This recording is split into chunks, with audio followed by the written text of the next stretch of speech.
अगर आप चाहते हैं शिवांगी फिल्म्स का वीडियो सबसे पहले आप तक पहुंचे, तो लाल बटन दबाकर हमारे चैनल को सब्सक्राइब करें और बेल आइकन दबाना न भूलें।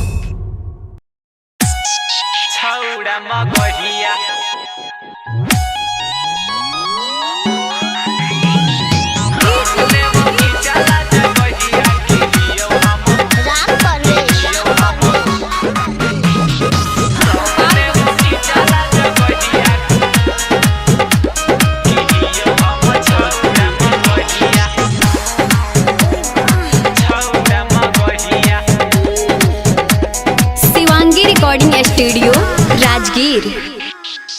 होली में तोरा नहीं छोड़बोगे छौड़ी, देव तो लहंगा लसार गे हे गे तनी रंग दे ललका पियर का या रंग हरियर का डाली के चोली देव फार गे। पानी जो बात छौड़ी होली एक रात गे कुछ नहीं करत तोरा भैया किहियो हम छौड़ा मगहिया रंग देवो नीचला जगहिया किहियो हम छौड़ा मगहिया रंग देवो नीचला जगहिया किहियो हम छौड़ा मगहिया गे।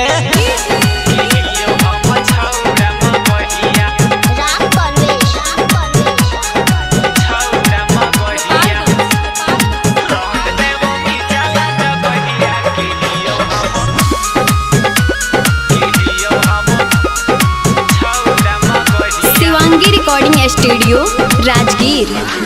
कि छौड़ी कर नहीं बहाना तनी रंगे देखा जाना, जब से चढ़ल बा होली होई गेलियो तोर दीवाना।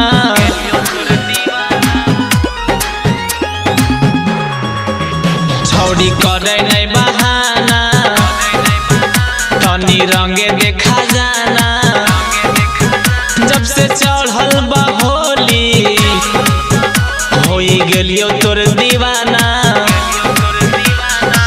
पेनी के नया चोली आई हाथ खेले होली लेके अपन भौजैया किहियो हम छौड़ा मगहिया रंग देवो नीचला जगहिया किहियो हम छौड़ा मगहिया रंग देवो नीचला जगहिया किहियो हम छौड़ा मगहिया।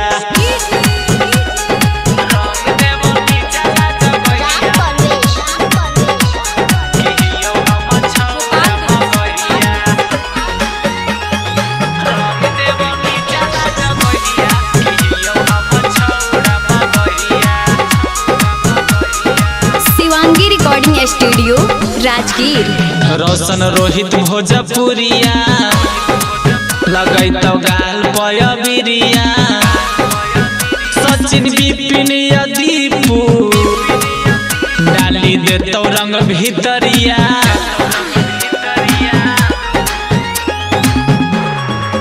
कि रोशन रोहित भोजपुरिया लगै तो गाल पयबिरिया,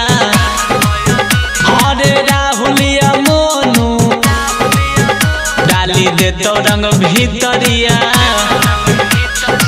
ढोलक का झाल बजतो बूढ़ो जवान नचतो गाना गतो गांधी लाल गवैया किहियो हम छौड़ा मगहिया रंग देवो नीचला जगहिया किहियो हम छौड़ा मगहिया रंग देवो नीचला जगहिया किहियो हम छौड़ा मगहिया। तनी रंगवाले न गे। Shivangi recording studio Rajgir.